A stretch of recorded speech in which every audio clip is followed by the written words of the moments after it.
All right, so my name is Vasilios Kosmakos. Today is November 3rd, and who do I have the pleasure of speaking with today? I am Steve Noll. I teach history here at the University of Florida. I'm a master lecturer. I got my PhD here from UF in 1991. Fantastic. Can we hear this all right? Yes, sir. Okay. So first and foremost, I was just wondering if you can tell me about when and where you were born, and if you could describe your family for me. I was born in New York in the 1950s. Typical post-World War II family. Father a World War II veteran, mother a stay-at-home mom. Just what, the typical Leave It to Beaver, white neighborhood, suburban existence. And I was just wondering if you can if you can tell us a little bit about your career, right? So how did you get involved in, specifically kind of natural history? I know you wrote a book on the Florida Barge Canal, right? But how did your kind of career develop from My path has been really circuitous. Always interested in history, but as an undergrad, I went to William & Mary, majored in history there. My honors thesis was on something extraordinarily different, American intervention in the Congo in the 1960s. Upon graduation, the hell are you going to do with a history degree at this point, right? So decided to go to graduate school in both history, but also in special education, because I had spent summers working at a camp for children with intellectual disabilities. I liked that. It was interesting and fun. And so I applied to schools in both history and special ed. And I got more money to go to Florida in special ed than I got to go to other places in history, so I came here for special ed. Got a master's degree in special ed here. Ended up interning at Sidney Lanier School, which is in town here on 16th Avenue. Got a job at the school where I interned with and stayed at that school for 28 years. Married my wife, who's a special ed teacher. We lived in the same house in Gainesville for 42 years, raised our kids here, and certainly fell in love with Gainesville's not only college ambiance, but the natural beauty that's around it. While teaching special ed, I went back to school part-time and semi-full-time in history and decided to kind of concentrate on examining the history of disability in America, mostly because that's what I did for my job. So I was interested in how this came about, how people were treated. So I got my master's, I got my PhD in history here at UF, looking at disability stuff, and my first book, called Feeble-Minded in Our Midst, came out of that.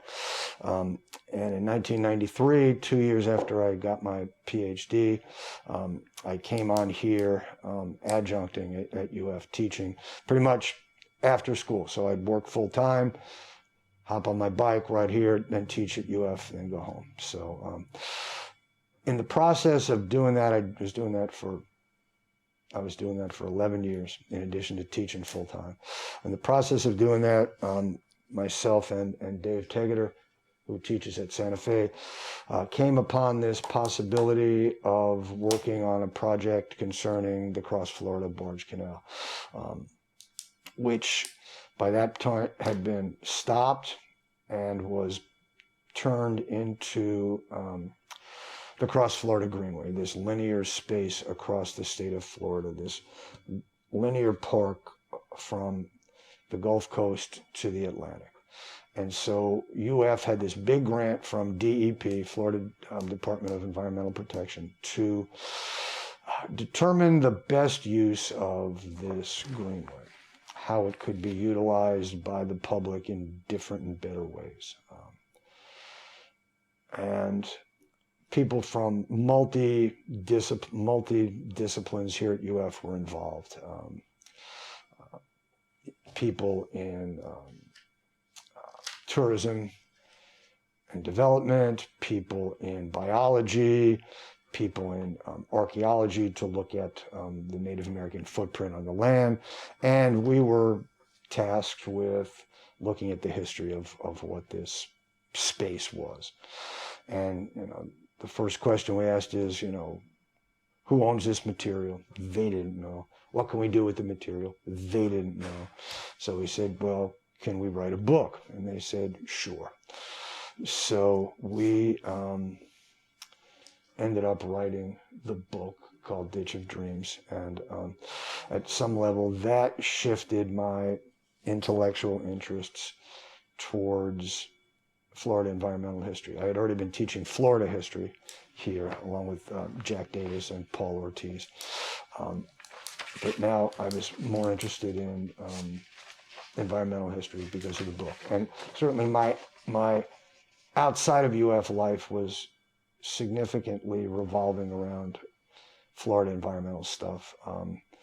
I was president for 3 years of Friends of Morningside, which is the nature park out east of Gainesville, and worked with them to purchase and develop Ring Park, which is the linear park in the middle of Gainesville. So I was interested in Florida environmental issues from a personal standpoint, and now I had the opportunity to be involved in it with a vocational research-oriented stuff. So my research currently is involved in two very disparate things: history of disability, and I teach courses in that, and then Florida and Florida environmental history, and I teach courses in that. So that's kind of a long-winded answer to a rather complicated life story. I mean, it's a great answer. And do you see any kind of overlap between your interests and kind of people with disabilities and environmental stuff? And really, not so much. I think at some level it's about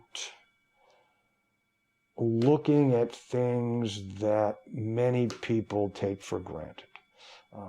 People with disabilities seem to be just there, and no one seems to be concerned about their differing needs, wants, desires, demands, interests. And the environment is seen by many people simply as a backdrop, as opposed to as an integral part of their lives. And they don't see it as something that needs to be protected. It's something that's there, and it'll always be there, so I don't have to worry about it. So I think in that regard, I'm looking at things that need protection, maybe. Interesting. So I was just wondering if you can explain the relationship between the construction of the Florida Barge Canal and the exploitation of the Ocklawaha River. I'm going to butcher that. Okay, so so the Florida Barge Canal is this long project dreamed about in the 19th century by Floridians once Florida becomes a U.S. territory and then a U.S. state. Talked about the potentialities of it throughout the 19th century into the 20th century, is finally started in the 1930s as a work project during the Great Depression, in addition to it being a project designed to incorporate Florida much more strongly into the nation's transportation infrastructure. It also was designed to give people jobs in a time in which unemployment is approximating 25%. And this is going to be a ship canal, okay, which means it is going to be a 40-foot deep gash across the state, straight through. And the route is going to be, the Army Corps of Engineers had put all these surveys across the state, looking for ways at which we might find one, from the St. Mary's River on the north to Lake Okeechobee on the south. So they've been engaged in looking at these surveys throughout the 19th and into the 20th century. So this route is called, in the wonderful bureaucratic language of the Army Corps, Route 13B. And that's going to be from Yankeetown on the west coast, with Lacoochee River, across the state of Florida, then using the Ocklawaha and the St. Johns, and coming out in Jacksonville. So this thing is started in 1935, and it's just a straight gash cut. No locks, no dams. Ocean-going vessels are going to be able to traverse the state. And Ocala, which is going to be right on the canal, is going to be, assumedly, the busiest inland port in the United States. The assumptions are one ship an hour is going to traverse past Ocala, either going westward to the Gulf from the Atlantic shipping lanes to the Mississippi shipping lanes, or eastward from New Orleans across Florida to New York, right?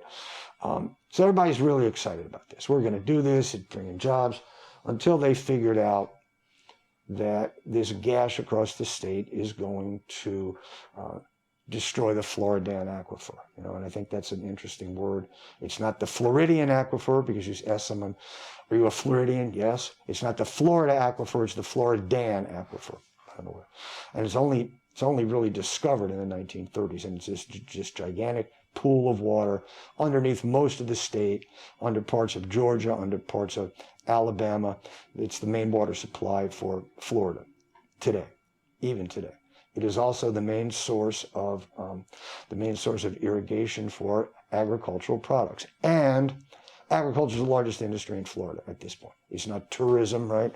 It's not transportation. And so agricultural interests raise all this hell about the fact that if we cut a ditch across the state straight through, 40 feet deep, it's going to hit the aquifer. And if it hits the aquifer, it's going to intrude salt water into the aquifer, which means we're going to be watering our plants with our vegetables, our citrus crops, our money, right? With salt water, it's not going to work. And so significant numbers of wealthy Floridians, citrus growers, like Ben Hill Griffin, right, are going to complain and say this is not what we want. And because this was established under Franklin Roosevelt's administration, Roosevelt is a consummate politician. And if all Floridians aren't in favor, he's going to say, well, maybe we don't want to do this. And he puts in X amount of dollars to start it up, and it started. And then we have to continually roll money into it so it can be completed. Well, he says, I'm not going to put any money from my budget. If we want to have money in here, it has to be allocated by Congress. So 1936, Congress doesn't pass the allocation. It fails by one vote, which means it stopped, right? So the canal is stopped in 1936. But all those people who support it, who think it's great for business, who think it's great for making places like Ocala and Jacksonville and Palatka economically viable and wonderful, they're not willing to let it die because it was started. There's scars on the land, right? So if it started, we might as well finish the damn thing. So what can we do? Well, let's reimagine the canal as a barge canal. Same route, that 13B, with Lacucci across the state, Ocklawaha, St. John's. But we're only going to make it 12 feet deep. And we're only going to make it less wide. And so it's going to be for barges. So ships are going to come to Yankeetown, unload to a barge. The barge is going to traverse the state, and then unload from the barge to a ship in Jacksonville and then go north. And with this, we have to have locks and dams so that the canal can traverse the level of the Florida Peninsula. Of course, it's not that high, right? It's only 100, but still, so we're going to build it with locks and dams. And so in the 1940s, it is pushed forward, and it's authorized by Congress. So now we can build a thing. But in order to build it, what do you need? Money. And Congress doesn't allocate money. So throughout the 1940s and World War II, throughout the 1950s and the Cold War, it's just sitting there waiting for somebody to do something with it. 1963, finally Congress allocates money. John F. Kennedy is president, allocates money. Then Kennedy's assassinated. Then Johnson takes over. So in 1964, construction starts again. Same route, barge canal. Not as deep, not as supposedly as intrusive to the environment, but it is stopped 7 years later by a coalition of environmentalists led by Gainesville's own Marjorie Harris Carr. And the difference between what stops it the first time and what stops it the second time is the change in American environmental movement. First time it's about conservation. We are going to conserve our resources because our resources, we need them to have good crops. Carr and her allies are about preservation. This river, the Ocklawaha River, is important because why?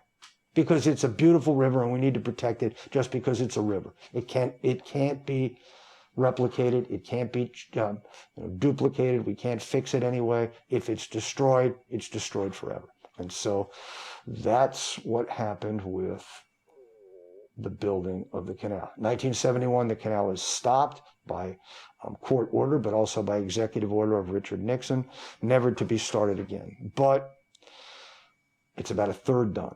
And so the rest of it, the stipulation is we stop it, but we turn it into this linear park, right? This wonderful, but there are scars on there from the canal building. Mostly the building of the dam on the Ocklawaha River called Rodman Dam, now called Kirkpatrick Dam, after Senator George Kirkpatrick, and the reservoir that's associated with it behind it, Rodman Reservoir.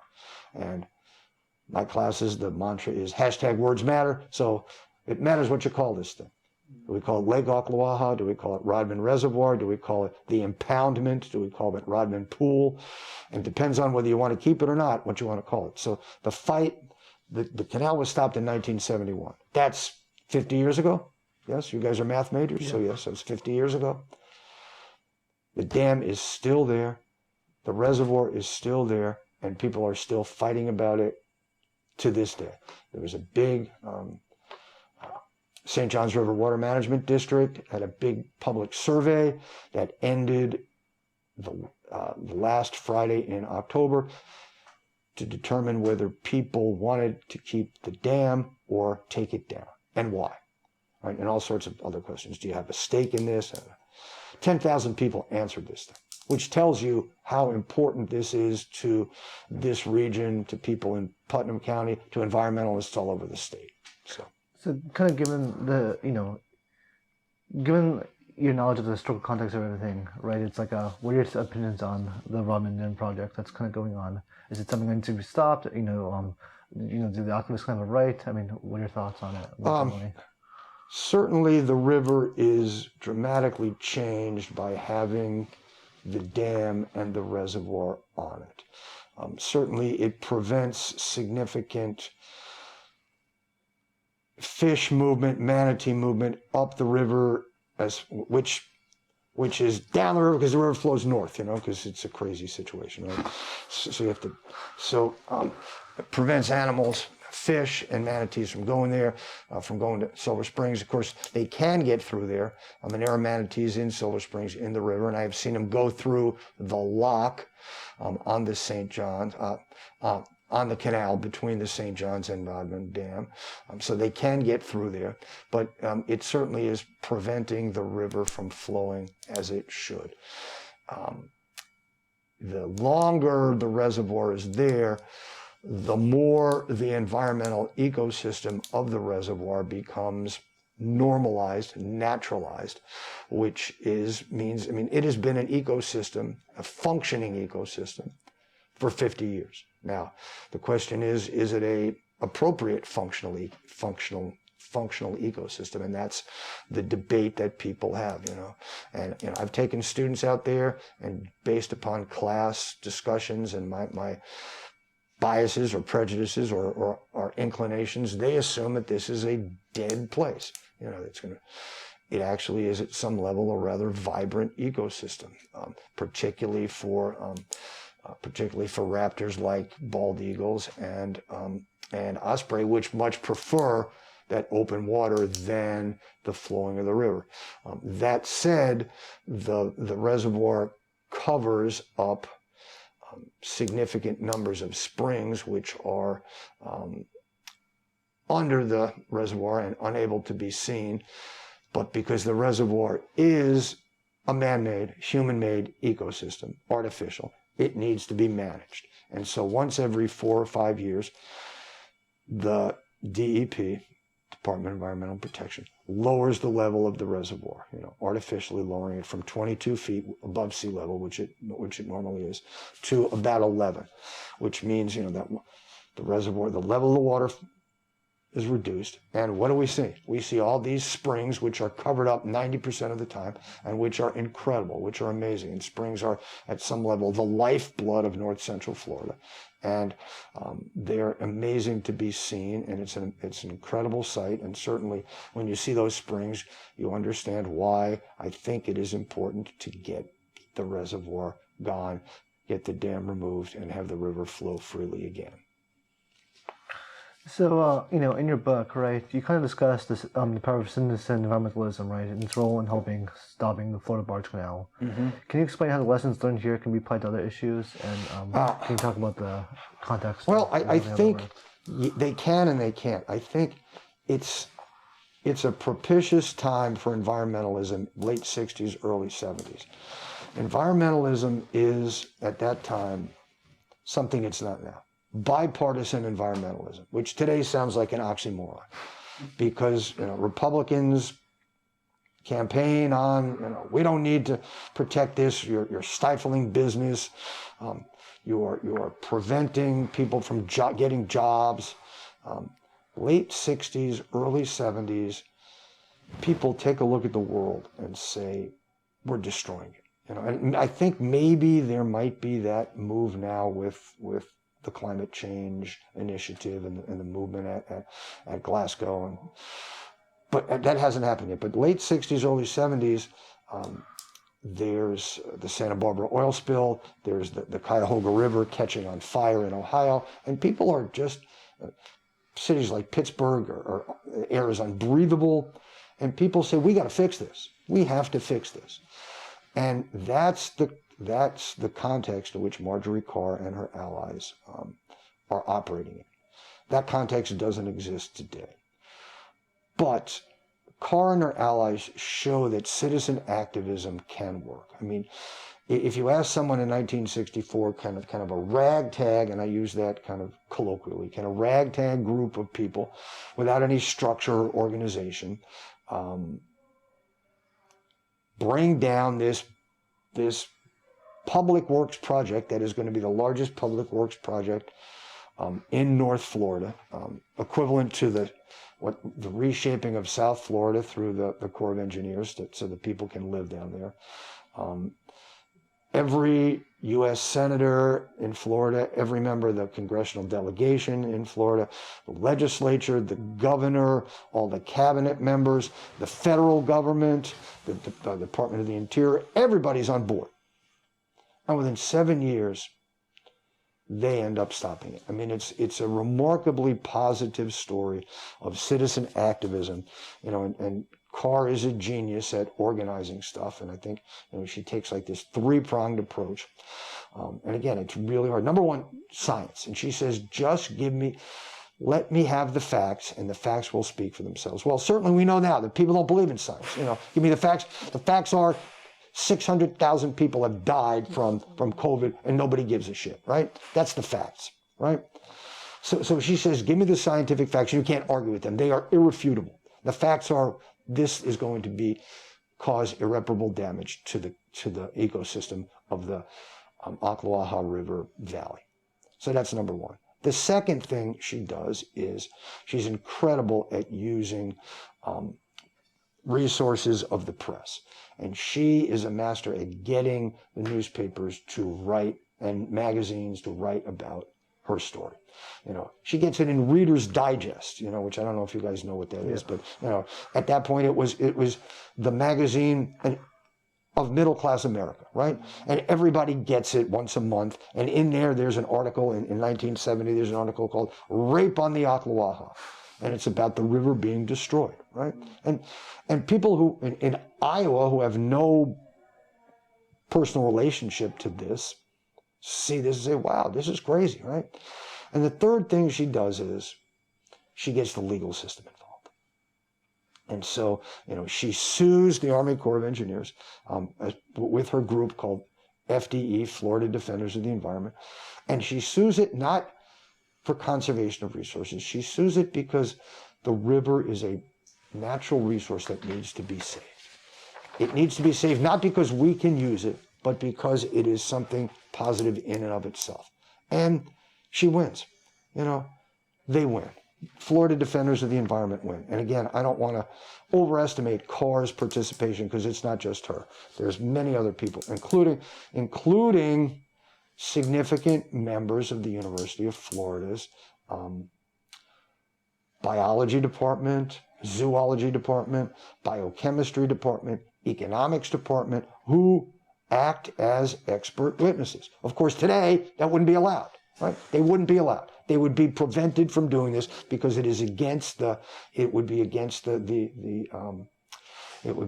interests of the broader state, right? But in 1966 and 67 and 1970, they can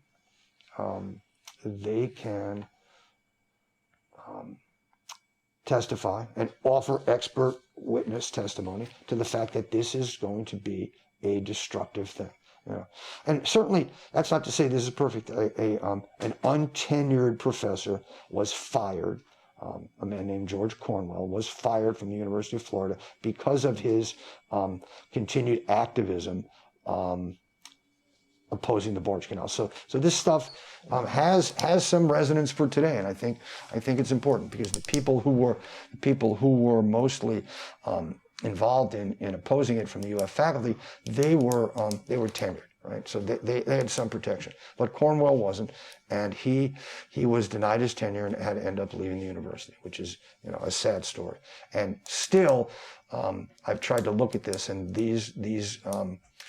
the records about this are still classified, which is just really interesting. As part of the archives, the Florida University's archives are classified, or yeah, you can't see the hearing as to what happened with Cornwell. Really? Yep.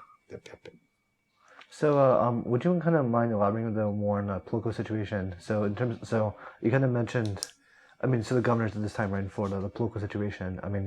Why do you think they were so more likely to respond to kind of the citizen pressure as opposed to? Well, I think there's politics involved.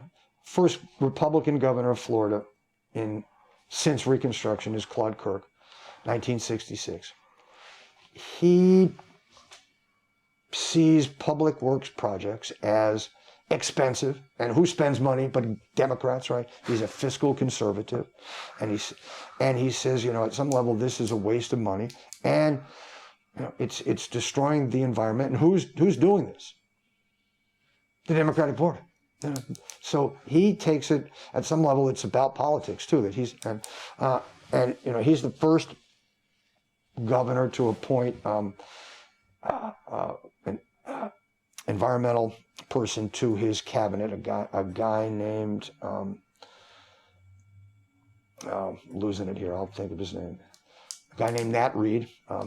Nat Reed, who is a Teddy Roosevelt Republican, this good conservation steward. And Reed is a wealthy man. So he agrees to serve in his cabinet for free. And, Reed pushes the governor, Claude Kirk, towards environmental concerns. And, it's really interesting. And Reed, who just died last year, 2019 maybe. He's a remarkable guy. He's involved in the fight to stop the Everglades jetport. He's involved in protecting and expanding Everglades National Park. And he's the person who is like the voice in the wilderness to kind of protect Florida. So Reed pushes Kirk towards environmental protection. And in 1970, when Kirk is defeated, there's a whole series of Democratic governors, Reuben Askew, Bob Graham, Lawton Childs, all two-term governors who are pushing for environmental issues. And certainly in the mid to late 70s, Florida has a reputation nationwide of being a state that is on the forefront of protecting its environment, which is remarkable when you consider where we are today. And so these guys fight for saving land, clean water, clean air, expansion of natural protections, both within the private sector, but also purchasing of environmentally sensitive lands. And so it's a remarkable time to be an environmentalist, late 20th century. And slowly that begins to ebb away. And again, I think people get complacent. And you see, the lifeblood of Florida is development.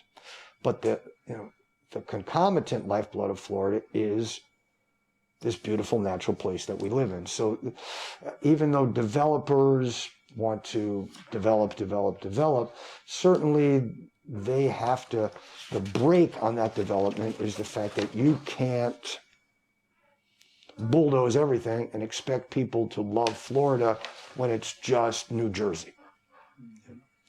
And you know, places like this beautiful spring in Orlando called San Lando Springs, which was purchased, which was available to everybody, and then in the 70s, maybe 60s, was purchased by a private development group, and they put a big fence around it, and it became this centerpiece of a private development. And people were angry. People were angry. You know, springs are everybody's. You know, springs belong to the people of Florida, not to an elite group that can afford to. And so things like that angered people. But it angered people after the fact, right? It had already been done. You know, people, oh, remember San Lando? Yeah, but you know, what can we do about it? Well, nothing now, right? Because it's already been maybe not destroyed, but certainly been cut off from the larger body politic. So things are different as business interests move to the forefront, and they've always been there. But that time period in the late 20th century, and again, Bob Graham has a lot to do with that. But so does Reuben Askew, right? And so does Lawton Childs. These guys push for environmental protection, and at some level, it's about wanting to knowing that resources are finite, particularly in a state like Florida, where the ecosystem is so fragile. So there appears to be this kind of oxymoron, right, that you're kind of mentioning between, you know, between development and kind of natural preservation. I mean, what does history kind of teach us about how to kind of bridge that gap between economy and ecology? I think it tells, and this is a quote from Bill Partington, who was one of the leaders in the fight to stop the canal. And Dave Taggart and I had the pleasure to interview him for the book. And he was president of Florida Audubon, and then he moved to Gainesville to lead the fight against the Barge Canal in conjunction with Marjorie Harris Carr. And when we interviewed him, he said this thing that I think is really remarkable. He said, you know, being an environmentalist in Florida is never being able to sleep, because you win something, you save something here, and then, you know, 2 miles over here, somebody is destroying them.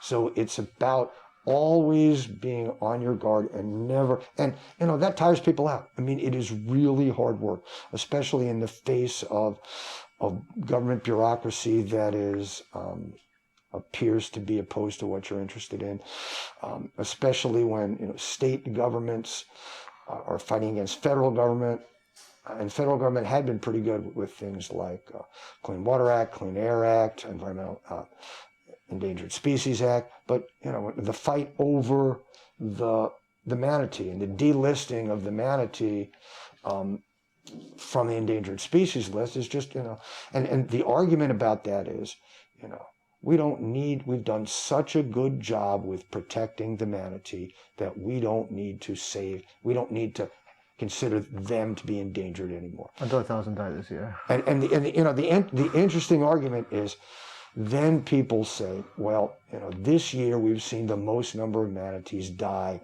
And the answer is, well, of course there are going to be more manatees died. We've done such a good job of protecting them. There are more of them out there. So that's their answer, you know, and so that's the kind of stuff that you have to always be on your guard for.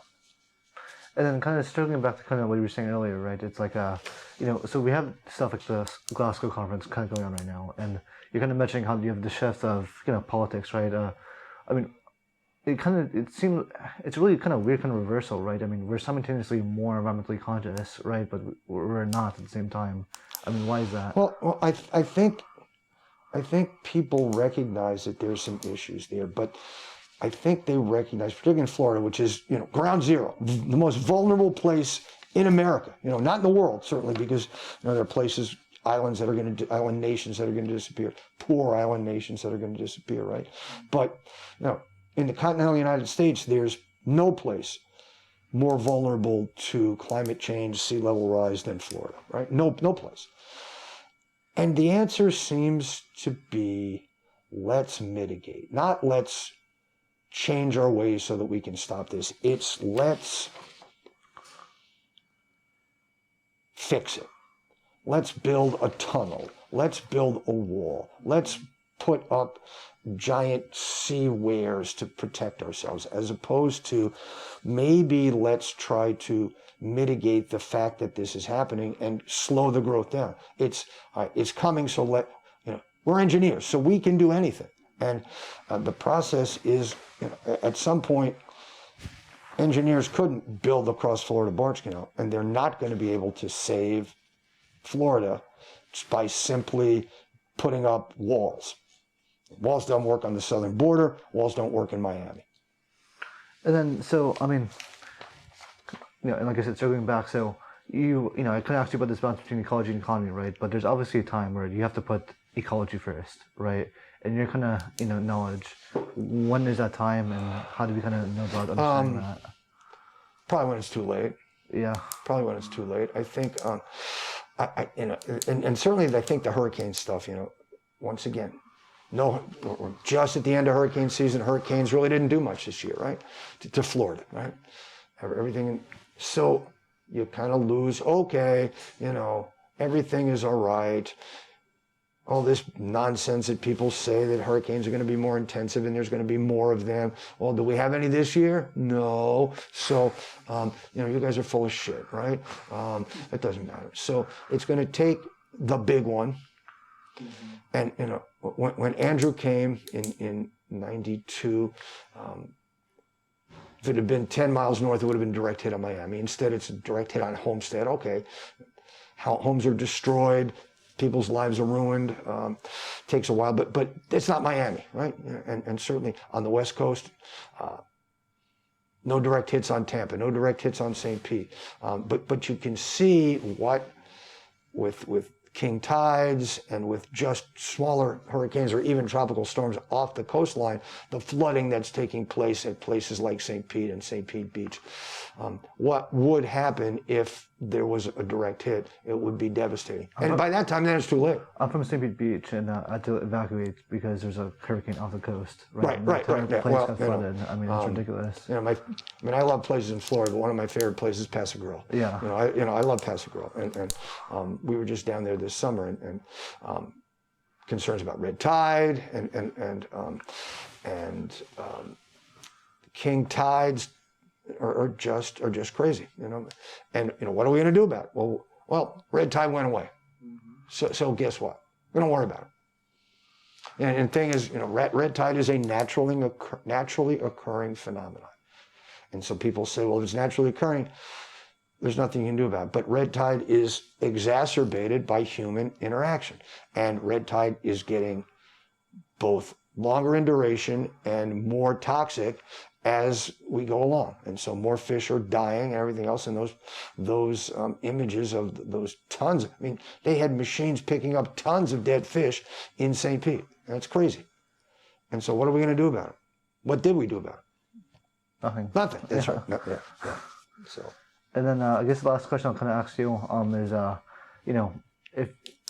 what's your message to the listeners watching? I think get involved. Yeah. Get involved. Understand that we need to live in harmony with the environment, and certainly I think when we talk about water, right? And assumptions are that wells are drying up, people are going to drill deeper, water shortages. Florida for a long time there was too much water. I had to get rid of it, right? Now there's too little water. So, that means an unbelievable change in lifestyle, or so it seems, right? But Cynthia Barnett's books tell us that might not be the case. That certainly the county that has done the most to mitigate against individual water usage is Sarasota County. Per capita usage of water in the past, 25 years has dropped maybe 40%. And the assumption is, you tell somebody that, their answer is, oh my God, they must be changing their lifestyle dramatically. You've driven to Sarasota, you know, no one's changing their lifestyle in Sarasota. I mean, it is a wealthy community that does really well.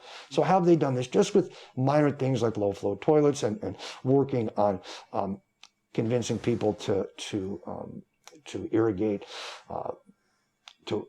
crops differently, to water lawns differently, and nobody seems to be hurting to the point that, you know, well, we're going to have to go back to the Stone Age, right? Or I don't want to give up my ex.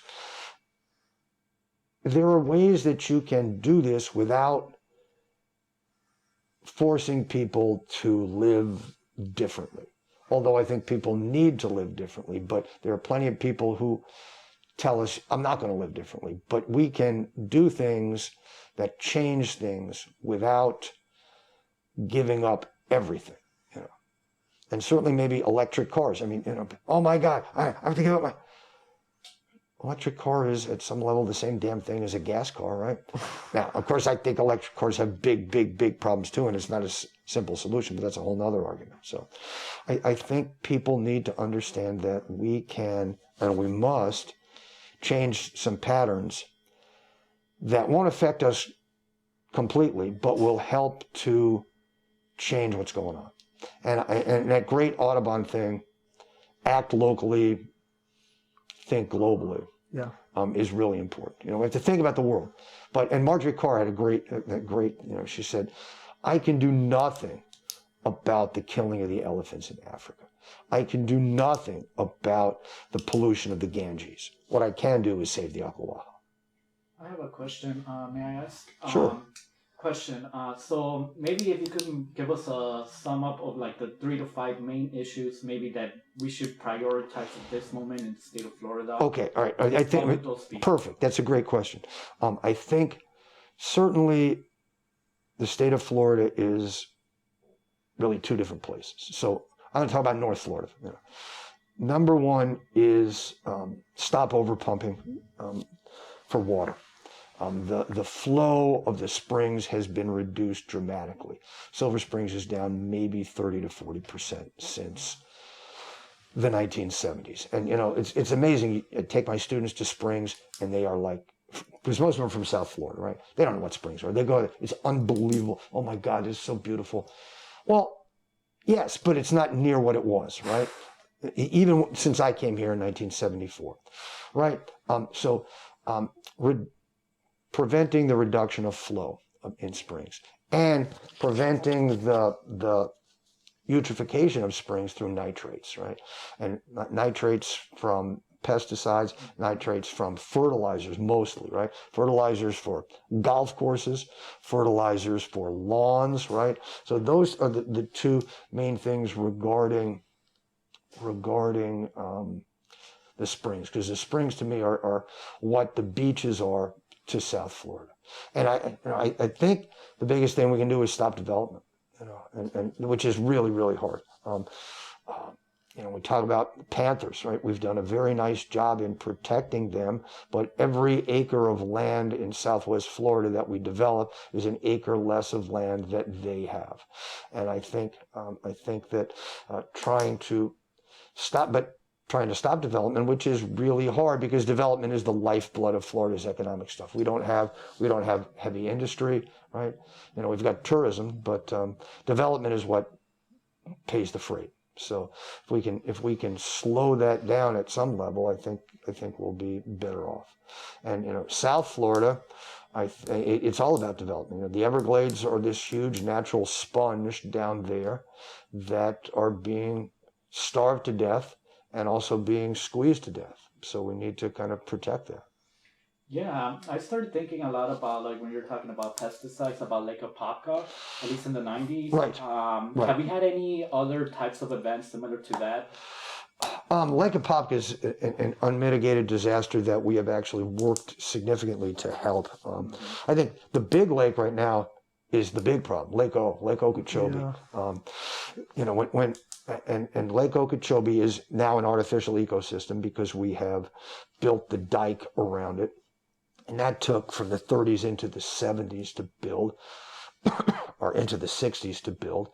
And when you go to places like Clewiston, which is on the lake, I went down there to give a talk. I said, I want to see the lake. We can't see the lake because the dike is there. So how the hell you cannot see the lake, literally. You cannot see the lake. So as an artificial ecosystem, and it's built that way because before we had that, hurricane of 1928 overflowed the banks and killed 3,000 people, most of whom were poor, marginalized African-American migrant workers, right? And so we can't have that. So our answer is to build the dike around the lake. And in the process of doing that, the lake becomes this artificial ecosystem, which is full of crapage from runoff from farms, from the sugar industry, from the south, but from the north, and so it is a toxic soup. And as the level gets higher, and with rains, what do? Well, we let the water out of the two kind of artificial estuaries, one on the west coast, the Caloosahatchee River, one on the east coast, the St. Lucie River and Canal, and we lower the level of the lake so that it doesn't overflow, because if it overflows, it would be catastrophic, right? So we have to do that. But in the process, we let out this toxic water into both the Indian River Lagoon on the east side and the Caloosahatchee Estuary on the west side. And you see these pictures of, water that is clear, and then right next to it is this disgusting crap that's been pumped out of Lake Okeechobee. So,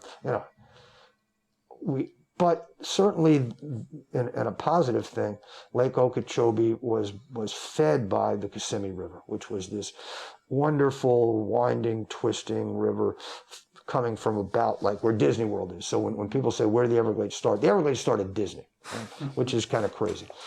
But in the late 60s and early 70s, we channelized the Kissimmee River and gave it a nice name, C-38, because it's an Army Corps of Engineers canal. And it really fouled up the whole Everglades ecosystem. So what we did as part of this comprehensive Everglades restoration plan, or SERP, the first part of it was to fix the Kissimmee. So we undid what we did. We turned the Kissimmee River back into this natural, twisty, windy thing. And to me, it is among the most remarkable success stories and shows just how we can fix things if we want to. And people thought it would take maybe 10 years for the area to regrow and become naturalized again. It took like 3. When you go down there, it's incredible. And it's a success story. But it took bipartisan support and lots of money. I mean, I think this is really overstating the case, but I think it cost $3 million to channelize the river. Of course, that's 1970s money, but still, it cost $2 billion to turn it back into what it was. So, and that's a running thing about kind of these rivers, right? Is it's like we spend all this money to make them straight again. If we just let nature do its thing, right? Nature knows better, right? Right. Yes. Certainly, nature's way of flowing has some natural purpose, right? If it was supposed to be straight, it would be straight. Yeah, I worry a lot about the agricultural companies. Not a lot. Nobody's really holding them accountable. Yes, and certainly 2000, there was a huge push to fix the Everglades. In 2001, as Bush was taking the reins from Clinton, both parties were here and signed this amazing compact. And it appeared that things were on the right path. And then what happened? The recession. The recession happened, and all this stuff. And Big Sugar was on the way to doing this. They were ready to basically get rid of everything. And now they are the chief opponent to any kind of major issues in South Florida. And that's a big problem, because they spend beaucoup bucks to lobby people to ensure that sugar is maintained the way it is today. What is the crop that causes the most issues to the soil? See, I think the biggest problem is sugar for sure, but I think the biggest thing. What's the biggest crop in Florida? Citrus? No, Oh. it's not citrus. Tomatoes? No. Not tomatoes. It's sod. Grass, yeah. It's sod. So we have, so at some level, it takes a lot of fertilizer, it takes a lot of water to do this. For what? So that somebody's front yard can be looking like the front yard in New York. So I think that's a big problem, but try to tell someone to get rid of and we have neighborhoods that don't allow natural Florida front yards. We got to have grass, right? Someone puts in rocks, they get slammed by the HOA. by the MOAs, right? Or whatever the HOA. homeowners association, HOAs, yes. So yeah. Okay. Yeah, I mean, Bermuda, the lawn is the worst ecological disaster I think in modern history. It's like What is yeah. Well, I mean, it just why shouldn't we have St. Augustine's grass? Why shouldn't we have natural meadows? I mean, it just doesn't make sense for about billion different reasons. No, and just use of water. I mean, I give a public lecture, a public talk through Florida Humanities, which at this point has an exhibit out through the Smithsonian at 7 places around Florida called Waterways. And it's this great national look at how we use water, how we think about water. And so my job as the lead scholar on this is to talk about Florida and its relationship. So one of the slides that I have on this about water and water usage and water history is this slide in front of Library West. And it's pouring out, you can see that. And guess what? You have sprinklers around. So that's, and of course, probably I shouldn't tell that because I probably won't be allowed to say that. Well, I mean, unless you have any more questions, Adolfo, I think that's it for me. No questions at the moment. All right, was that helpful and good? That was incredible. Thank you so much, Chuck Noll. We appreciate it. All right, thank you guys. Thank you.